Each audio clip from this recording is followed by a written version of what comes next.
Now, not everyone has to change their lifestyle because of PFAS.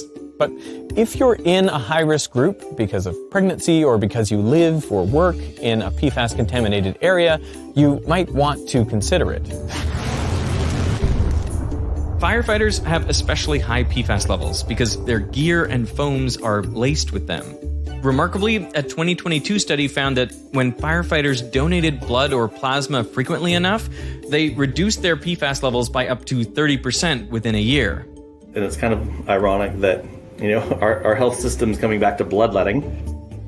What do you think about the idea of donating blood as a way to reduce PFAS in the body?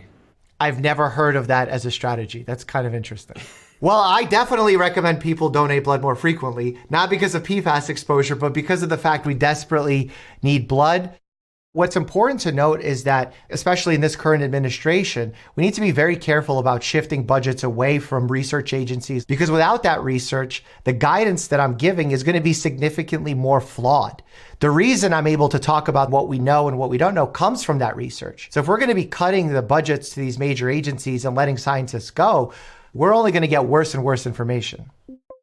We are still a good few years away from proper medical treatment and better PFAS regulations because this is extremely tricky. There are places where we should ban PFAS completely, like hygiene products, cosmetics, and food packaging. And some countries are already doing that.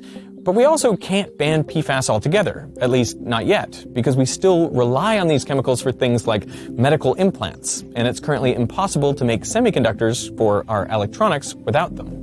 All the tubing for the vaccine manufacturing is PFAS-based. They take us to space as well, our space suits. But even in these niche applications, we have to be responsible around how we use it. People are coming together from a lot of different disciplines to create destruction mechanisms, to create novel capture materials, and to create novel replacements.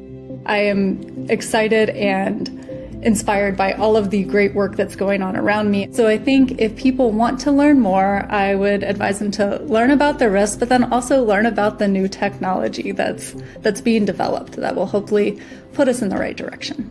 So to me, one of the most important things we can do is have discussions like what we're doing right here. If the story is and the information's out there, people can make informed choices about whether they want to continue purchasing things that have these materials in them.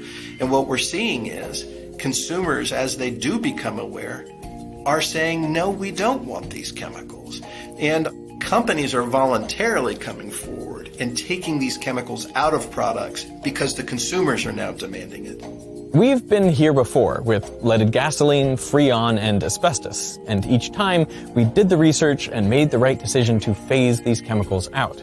With PFAS, we're just starting to understand the problem, but I'm hopeful we'll make the same decision again.